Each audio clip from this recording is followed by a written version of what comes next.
I'm sorry, everyone. I'm deeply sorry. Recently, I released a YouTube short video about the arrest and charges against Jana Duggar. What I didn't know then was that Jana Duggar suffers immensely from the same infliction that her father and several other members of her family suffer from. And because of my oversight, I didn't report this. I'm truly sorry.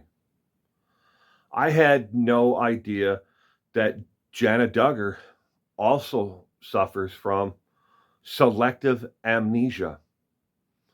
I didn't know it. I thought that only, Melissa and Jim Bob and Josh suffered from this selective amnesia, but it turns out it's affected more of the family members than just them. It affects Jana Duggar immensely. And for that, I'm sorry for ignoring and not knowing about her medical condition. Jana Duggar took to the internet the other day to put out her version of the details around her arrest and charges of child endangerment. And it's clear if you actually go to Instagram and read her actual Instagram story just how much the selective amnesia has really affected Jana's ability to recall factual information when it came to the actual interaction with the police department, what took place afterwards, and what is going to take place after this. And for that, I'm really sorry. I've never met a family so deeply affected by selective amnesia before. I it's got to be hard. It's got to be immensely hard to live with an affliction like this every day, not knowing what the truth is and what actually happened that day. Jana's Instagram story says that she was not arrested. She was given a citation, and the police understood that it was a mistake and that the child just, she turned her back and the child got away from her without her knowing. What Jana forgets is there's a police report, there's a call to the police department, there's a CPS report, there's a CPS investigation report, there's the court documents on the actual charges, and there's the all of that. She selectively forgot because of her infliction. Selective amnesia took all of it away, so she can only recall just what she wants to recall. Well, let me help you refresh your memory, Jana. And to all you, Instagram supporters of Jana's out there, please allow me the opportunity to refresh you of the factual evidence in this case that has been released and documented by the actual officer whose name I'm going to remove from this report that I'm doing right here. And I'm going to remove the name of the actual lady who called the police in the first place. Because it's not fair to either one of them that you people harass them online any more than you already have. Here are the facts. Blank, I'm removing her name, the neighbor, she lives 3 houses down from where this little child lives, was driving home from the store and seeing the child unattended out in the front yard. From her home on the opposite side of the street, looking over 2 houses away, she could see the child unattended near the sidewalk of the front of the house. No adults anywhere around. And this is a fairly well-used street. It's not a freeway. It's not a quiet little, cul-de-sac where nobody would be driving by the home at all. Worried that there was nobody with the child, she called the police. That time is logged in the report, Jana. And all of you Instagram followers and supporters of Jana, it's logged, it's factual evidence what time the lady called and what time Jana says she found a little girl in the front yard, and what time the officer noted in his notes again. She said how long it had been from the time that she noticed the child was missing until she found the child in the front yard. These are facts. You can't argue these facts now. These are her omissions, the police officer's sworn actual statement, because it's in his report. He has to swear by it by signing it, and not 911, she called the non-emergency number for the police department. The neighbor's statement that is in the report that she hand wrote herself. Okay? So I understand you may also suffer from selective amnesia. So I'm going to kind of go through this as quick as possible now.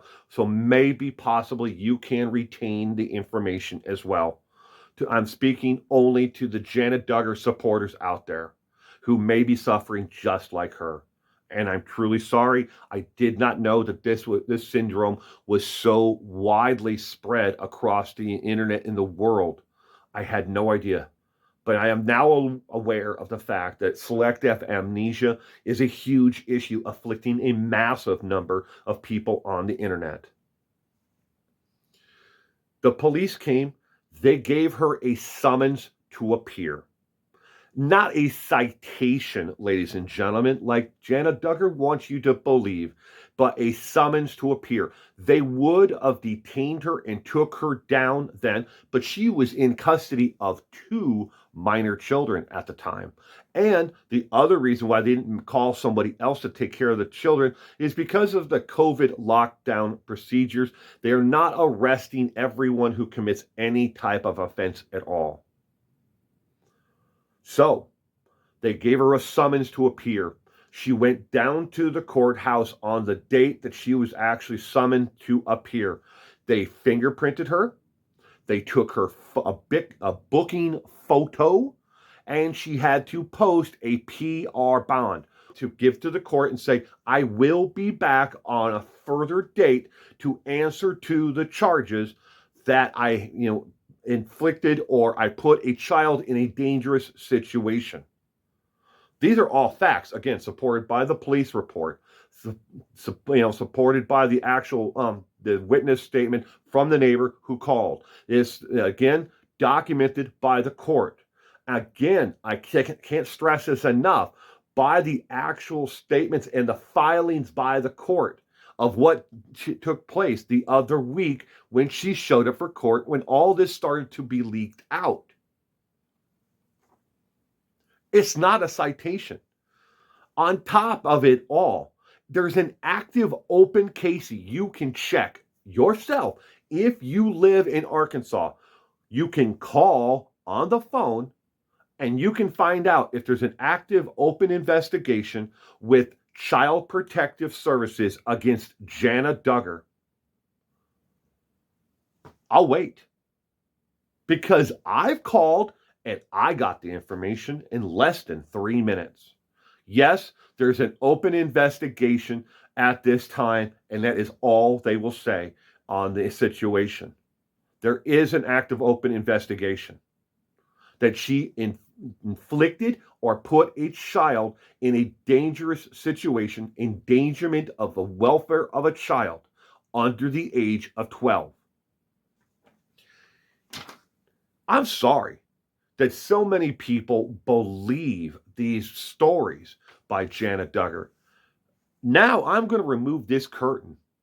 In part 2 of this, I'm going to show you why Jana Duggar and her selective amnesia has helped her immensely in her life.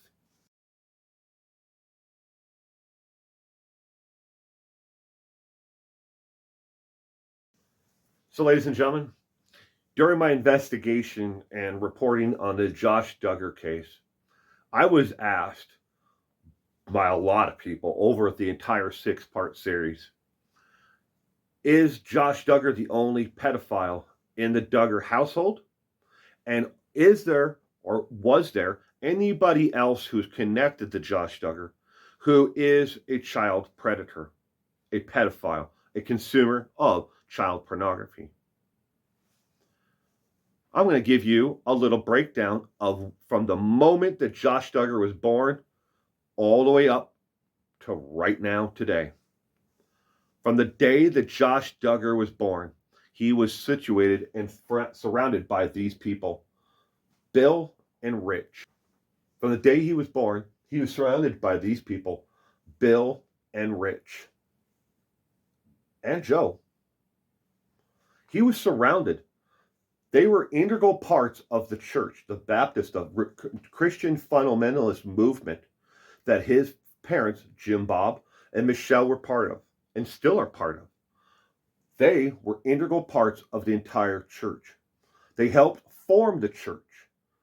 Joe was once an elder in the church and on the board of directors for the homeschooling association that they all, Christian fundamentalist group that they belong to. Bill is Bill Gothard. He was removed from the church for allegations of sexual improprieties against minors and young women. He very well may have committed several actual felonies against other people, all women.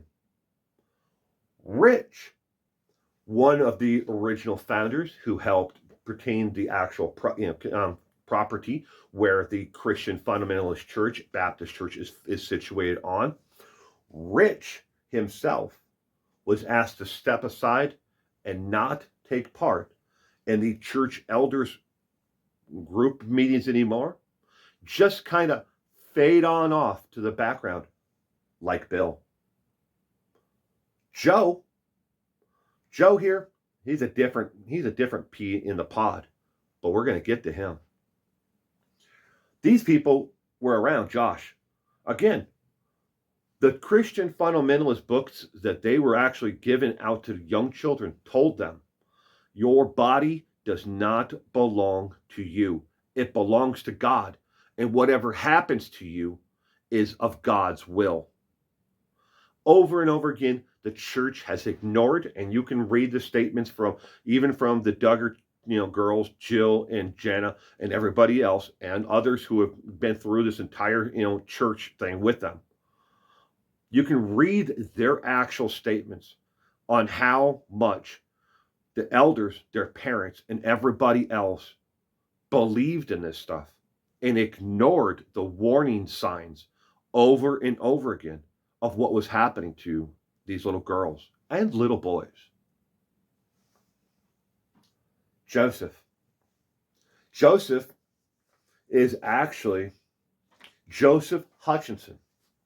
He's a former police officer, a person of authority, not only within the church, but he is a person of authority within the community.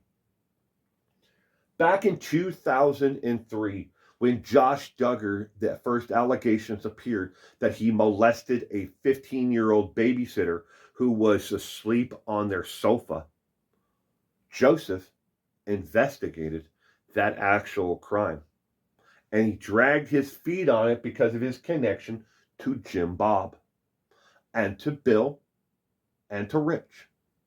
He dragged his feet on it. Instead of sending the information that he had gathered as a sworn officer to protect the community, he dragged his feet on it and didn't send it to the prosecuting attorney right away. What did Joseph do? He had a stern talking to good old Josh Duggar and told Josh, stop touching little girls. Stop molesting your sisters. Stop with this right now before you get into more trouble. It didn't work now, did it, Joseph? And how stern of a talking was this, Joseph? Joseph is no longer a police officer. He's now doing federal time, ladies and gentlemen, for child pornography and molesting little girls under the age of 13. These three right here, again, were integral parts of Josh Duggar's life. He saw them on the weekends. He saw them at church, all of them. They were all friends with his dad. His dad had him over to the home as friends and in prayer groups and other religious gatherings. Bill helped Josh get his first job as a consultant within the Christian Coalition and set him on the path to, a political future in the Republican Party. That is all proven, ladies and gentlemen, and very well documented.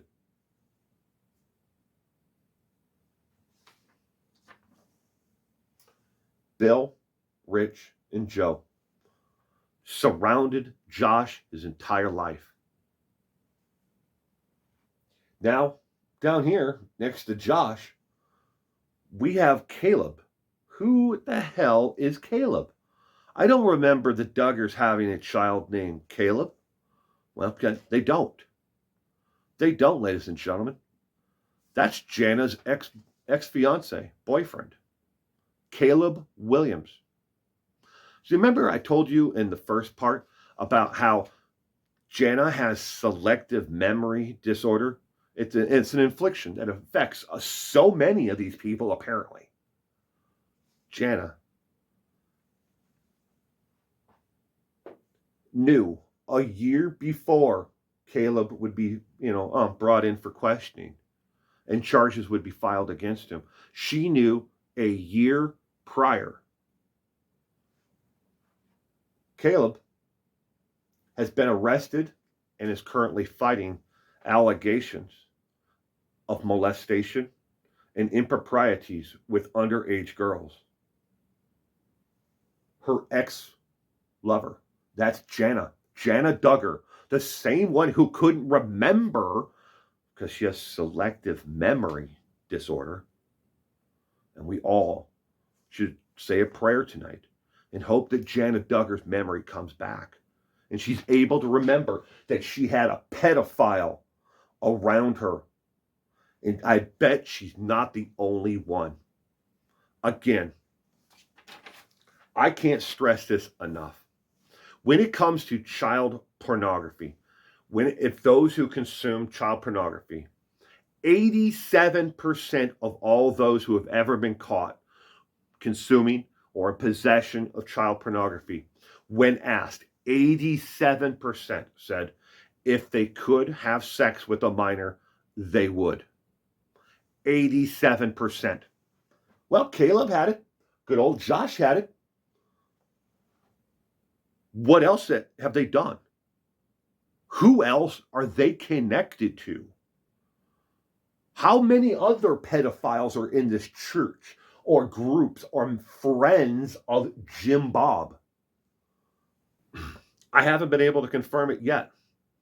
But there are two individuals who are known to have made large contributions to the Senate election campaign, who very well may be connected to Jeffrey Epstein and Giselle Maxwell, who gave money not only for Jim Bob Duggar's election, proceedings, for the run-up for the Senate, but gave money to other Republican nominees for the Senate seats that were open that time around, who are definitely connected to Jeffrey Epstein.